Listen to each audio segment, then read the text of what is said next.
Push, child, push! The head is crowning. Almost there, brave girl. You think arranged marriages are a relic of medieval fairy tales? Noble ladies courted by chivalrous knights, serenaded beneath castle windows? Reality check. England's most pious grandmother of kings was forced into pregnancy at just 13 years old. Lady Margaret Beaufort, the frail child bride who gave birth to Henry VII, was paraded as a dynastic pawn before she was old enough to write her own name in full. Doctors today would call her pregnancy a medical nightmare. In the 15th century, it was celebrated as a triumph of politics. Her story isn't just tragic, it's disturbing. Behind the polished portraits of Tudor glory lies a saga of exploitation, body horror, and ruthless ambition. This wasn't destiny, it was survival. Orchestrated by adults who gambled with a child's body to secure England's throne. This is not a fairy tale. This is the grotesque reality of the child bride who carried England's future on bones barely formed.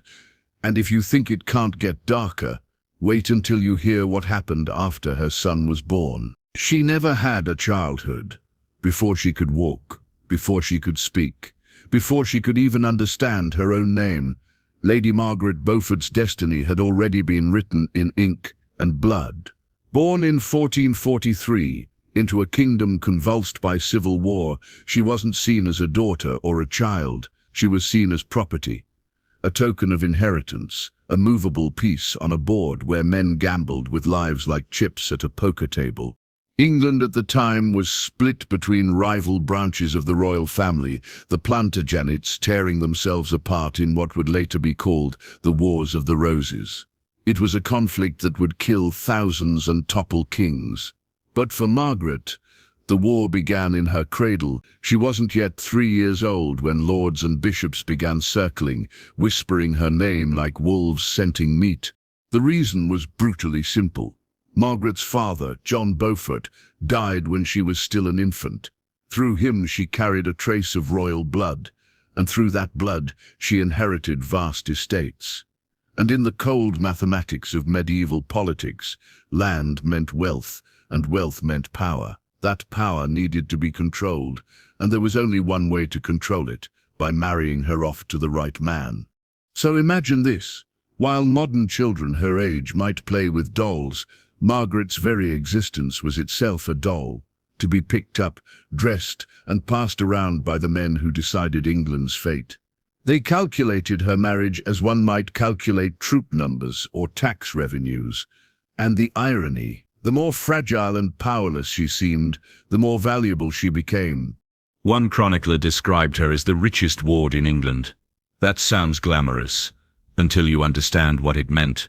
To be a ward was to be legally helpless. She was not allowed to choose her guardian. She was not allowed to choose her future. The king himself had the right to sell her marriage contract to whichever nobleman paid the highest price. In other words, Margaret Beaufort was treated as a human lottery ticket, a girl whose body and the children it might someday produce could tilt the balance of power in a bloody civil war. If you think that sounds medieval, that's because it is. But peel back the centuries, and it isn't so different from the celebrity custody battles or billionaire divorces of today. Children become pawns when adults see them not as people but as investments. And in 15th century England, the stakes were far deadlier. Margaret grew up under this shadow. Every tutor who taught her to read, every servant who dressed her, every courtier who bowed before her, they all knew she was destined to be sold off. Not to the man she loved, but to the man whose alliance mattered most. She could not run, she could not resist. She was locked in a gilded cage, and the bars were made of her own bloodline. And yet her youth did nothing to slow the greed of those around her. The letters survive, lords and dukes haggling over who would control her estates, who would win the girl. These weren't romantic negotiations. They were business transactions, as cold as the ledgers of a bank. Margaret Beaufort, at the age of 6, had already become the object of a bidding war. This was her childhood, a silent auction where the prize was her body and her inheritance. And the men circling her had no interest in whether she survived, whether she was happy, or whether she was ready. Their only concern was what she could produce. Heirs, land, legitimacy, a dynasty. Margaret Beaufort was not a person in their eyes. She was a vessel, a pawn, and pawns are meant to be sacrificed. But this was only the beginning, because by the time she reached 12 years old, Margaret's fate would no longer be theoretical. The game would move from the parchment of marriage contracts to the brutal reality of a man's bed, and that decision would break her body forever. 6 years old. That was all she was. 6 years old, when men twice her grandfather's age began drafting legal documents that would dictate her marriage bed. Forget dolls. Forget childhood. At 6, Lady Margaret Beaufort was already someone's wife, at least on parchment. It's a detail so disturbing it almost feels unreal, but this was the machinery of medieval politics. Noble children weren't raised as individuals, they were raised as contracts. And Margaret, with her inheritance and bloodline, was a golden contract. The little girl had barely mastered her handwriting when she became the prize in a marriage negotiation that would shape the future of England. Her first marriage arrangement was with a boy named John de la Pole, heir to the Duke of Suffolk. She didn't meet him, didn't know him, didn't get to say yes or no. The decision was made in smoky council chambers by men balancing power like weights on a scale. Margaret's body was an IOU, a promise sealed with wax before she even hit double digits. And here's where the myth of medieval romance shatters. People picture knights kneeling in devotion, maidens waiting in towers, but the truth is closer to a Wall Street merger. These marriages were mergers of land, titles, and armies. The children involved, they were bargaining chips, with no more agency than poker chips tossed into a pile. And it wasn't just Margaret. Across Europe, noble girls as young as 3 or 4 were routinely betrothed, their futures scribbled down like auction notes. Some were pledged multiple times before they reached puberty, shuffled from one alliance to another, like football players traded between teams. The difference?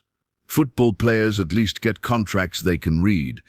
Imagine the modern celebrity world, where paparazzi obsess over the love lives of pop stars and royals. But now, strip away the glitz, the Instagram filters, the it couple headlines. Imagine if a Kardashian baby were married off before kindergarten to secure a corporate empire. That was medieval politics, only with sharper knives and higher death tolls. For Margaret, the Suffolk match never even stuck. By the time she was 9, the contract was annulled, not because anyone suddenly cared about her well-being, but because the political winds shifted. What had been advantageous one year was a liability the next, and just like that, her husband was erased, the parchment torn, and she was back on the market. This revolving door of betrothals reveals something chilling. She wasn't a bride, she was currency. Passed between alliances as casually as silver coins, her childhood existed only on paper, rewritten each time power changed hands. Yet even at this stage, whispers followed her. Chroniclers noted her piety, her intelligence, her seriousness. She was a child, yes, but she was already being groomed to understand that her worth wasn't hers to decide. She had to behave as if she were already a duchess, already the possession of some future lord. The mask of adulthood was forced onto her before her body had even grown into it. And what happens to a child who grows up knowing she's valuable, but never for who she is? That her value lies entirely in what others can extract from her. That was the trap Margaret Beaufort was caught in. Her life became a waiting game. Waiting for the next man to claim her, waiting for the day the contracts turned into a consummated marriage bed. The Suffolk annulment might look like a reprieve, but it wasn't freedom. It was merely the prelude to something far darker. Because the next man chosen for her wasn't a boy, but a grown man, twice her age. And this time, the marriage wouldn't stay on paper. It would be real, it would be consummated, and it would change the course of her body and of England forever. 12 years old. Not a teenager, not even an adolescent by modern standards. 12. That was the age at which Margaret Beaufort was marched to the altar and handed to a man more than twice her age. His name was Edmund Tudor, 24, worldly, ambitious and ruthless enough to see in this fragile child not a bride but a breeding vessel. Forget any illusions about medieval chivalry. This wasn't a marriage. It was state-sanctioned possession. Edmund Tudor, half-brother to King Henry VI, understood exactly what he had acquired. Margaret wasn't just a girl. She was the key to vast estates and a potential mother of kings. The second the vows were said, her body became a battlefield in the Wars of the Roses. And here's where the record turns chilling. In the 15th century, canon law technically allowed girls to marry at 12, but most men, even in that brutal world, delayed consummation until the girl was older. Edmund Tudor did not wait. He forced the marriage bed immediately. Think about that for a moment. A grown man in his 20s climbing into bed with a child whose body hadn't finished growing. What modern courts would define as statutory rape was in medieval England not only legal but celebrated. Chroniclers, in their sterile Latin, recorded it with disturbing nonchalance. The marriage was consummated. 4 words. 4 words that hide the screams of a 12-year-old girl who had no say, no escape, no protection. This wasn't a wedding night, it was a crime scene. And Edmund Tudor's motive was brutally pragmatic. He wanted an heir, fast. In a world where alliances shifted with every battle, time was a weapon. If he could father a child by Margaret, he would secure his grip on her inheritance and cement his position in the royal struggle. In short, he gambled with her life, because for a child bride, pregnancy was a death sentence waiting to happen. Modern medicine makes the horror even starker. A 12-year-old's pelvis is not developed enough for safe childbirth. The risk of death in labor at that age is astronomical, comparable to walking into battle unarmed. Doctors today would call it criminal negligence. Edmund called it his duty. And Margaret? Sources describe her as devout, quiet, and frighteningly mature for her years. But beneath the piety was a girl trapped in a nightmare. Imagine a middle schooler today, expected to not only marry but to submit to pregnancy. We rightly recoil at the thought, and yet in 1449 it was applauded as a dynastic triumph. The cruelty of it all is magnified by the fact that Margaret was alone, her father dead, her mother powerless, her body claimed by a man who saw her only as leverage. In her private prayers, the only voice she had, she begged for survival. Not for freedom, not for happiness, just survival. And then came the ultimate irony. Edmund Tudor, the man who forced her into this ordeal, would not live to see the consequences. Only months after the marriage, he contracted plague. While Margaret's body struggled under the strain of pregnancy, Edmund lay dying in captivity, leaving his 12-year-old bride not only abused, but widowed before she reached 13. So picture this, a child, barely more than a girl, left alone in a drafty castle, already pregnant, already mourning a husband who had treated her as chattel, already bearing the crushing weight of a kingdom's expectations. Her body had been broken by a marriage bed, and now her fate would hinge on whether she could survive childbirth. The story should end there, with sympathy, with protection, with recognition of the horror she endured. But history had no mercy, because the next stage of Margaret Beaufort's life was not just humiliating or painful, it was life-threatening. She would be forced into labor at 13, in conditions so brutal that her survival seemed impossible. And against every odd, she lived, but she would never be the same. The child bride was about to become a child mother, and the nightmare was only just beginning. 13 years old. That was all she was when the agony began. While most girls her age were still playing in gardens or learning their letters, Margaret Beaufort's body was dragged into the most dangerous ordeal a medieval woman could face: childbirth. And she wasn't even a woman. She was a child whose body wasn't ready, not physically, not emotionally, not in any conceivable way. The pregnancy had been forced on her by Edmund Tudor, a man twice her age who treated her as little more than a womb with a title attached. He never lived to see the consequences of his ambition. Plague carried him off, leaving Margaret widowed before she even became a teenager. But his child, his heir, grew inside her, a burden that could very well kill her. Contemporaries noted how small she was, how fragile. At 13, her pelvis had not developed enough to bear a child safely. Today, doctors warn that adolescent pregnancies can cause obstructed labor, tearing, permanent internal damage. In the 15th century, there were no surgeons, no antibiotics, no pain relief beyond prayer. Childbirth was already the leading cause of death for women. For a child bride, it was a death trap. Imagine it, a girl barely out of childhood, racked by contractions, her tiny frame unable to deliver the infant inside. Labor could last not hours but days, each one filled with screams, blood, and the terror of suffocation as the baby pressed against her ribs. Some mothers in this condition died in pieces, their children cut from their bodies in a desperate attempt to save at least one life. That was the reality Margaret faced. And yet, she lived. Against every medical odd, she survived the delivery of her son, Henry Tudor, the boy who would one day become Henry VII, founder of the Tudor dynasty. But survival came at a price. The birth scarred her permanently. Historians believe she suffered internal damage so severe that she was unable to bear more children. The dynasty she created came from one brutal, near-fatal ordeal. England's golden Tudor age began in a chamber that was closer to a torture cell than a nursery. The silence around her suffering is perhaps the most chilling part. Chroniclers recorded the birth with pride, praising the safe arrival of an heir. Not a word about the agony of a 13-year-old girl, not a whisper of the damage, the trauma, the blood. Margaret herself spoke rarely of it, cloaking her later life in piety and prayer. But the shadow of that birth never left her.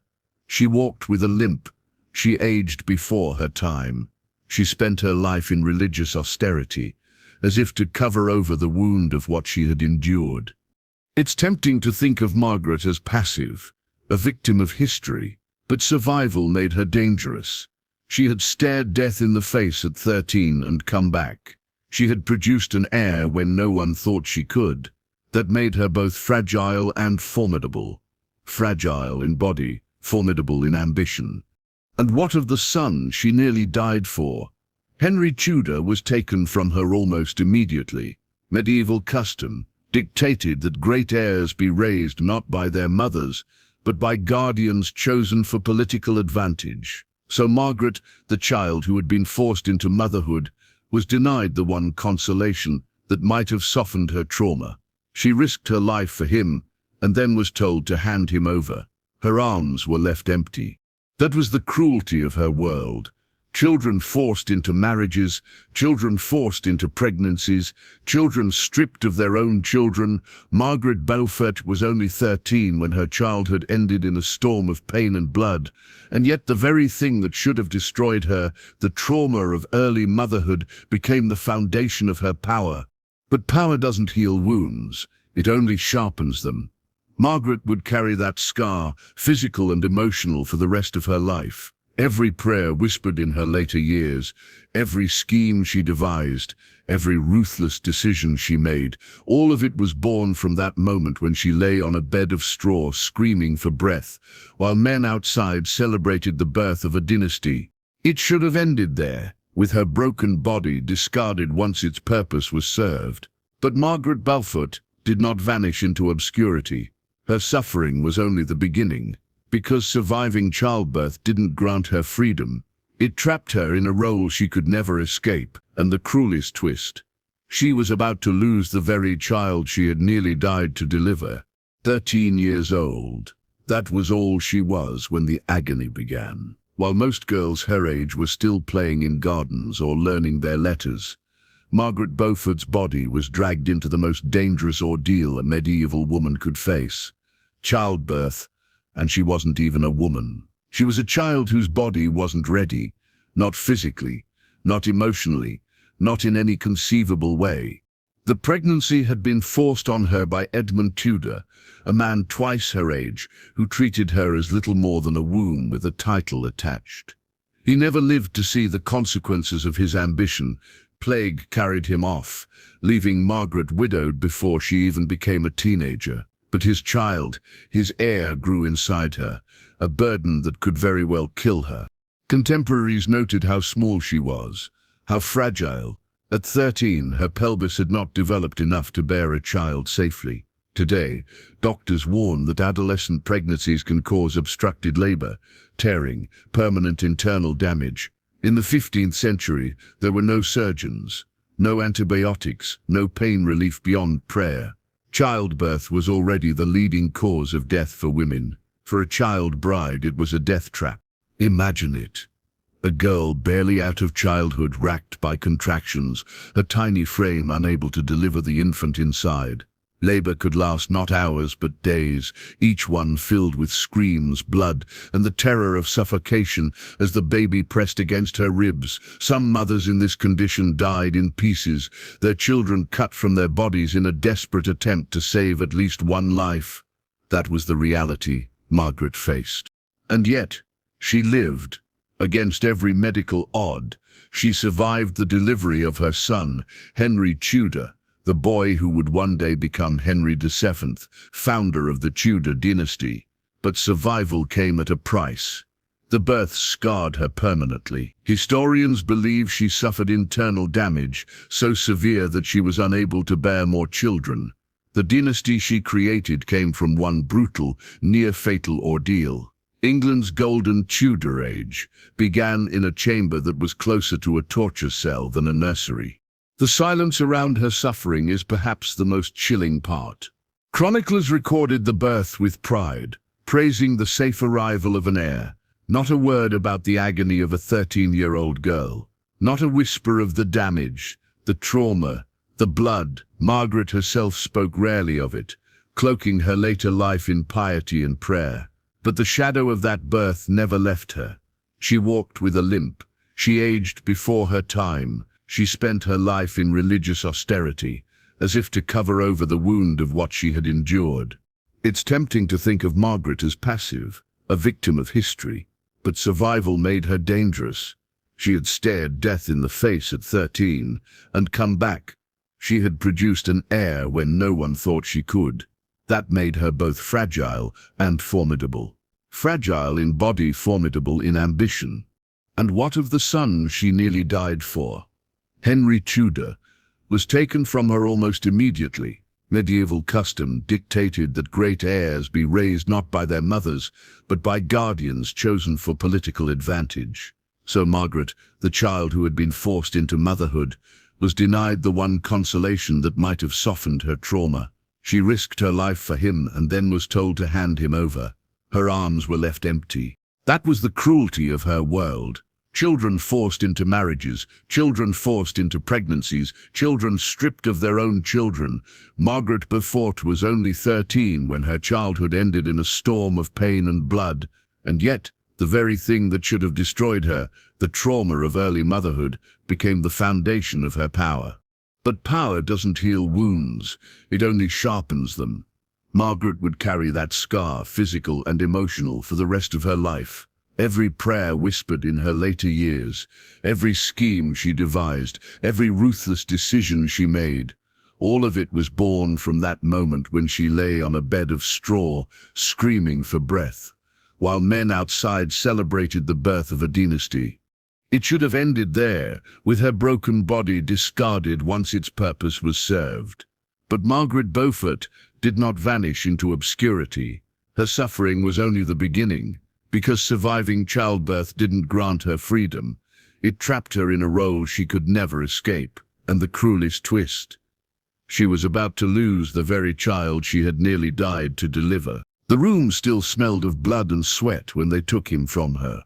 Henry Tudor, the frail infant who had nearly killed her in the act of being born, was pried from his 13-year-old mother's arms before she had even recovered her strength. Margaret Beaufort, newly widowed, barely alive herself, was told she would not be raising her own son. This was not cruelty in the shadows. It was policy. Medieval England did not trust mothers with heirs. Great estates, great bloodlines, those were too valuable to leave in the hands of grieving widows or fragile girls. So Margaret's boy was placed in the custody of powerful guardians, political figures who could mold him into a tool of dynastic ambition. Henry was her flesh, her only child, her reason for surviving that monstrous birth. But to the men around her, he was property, a bargaining chip in a larger game. Imagine the silence of that moment.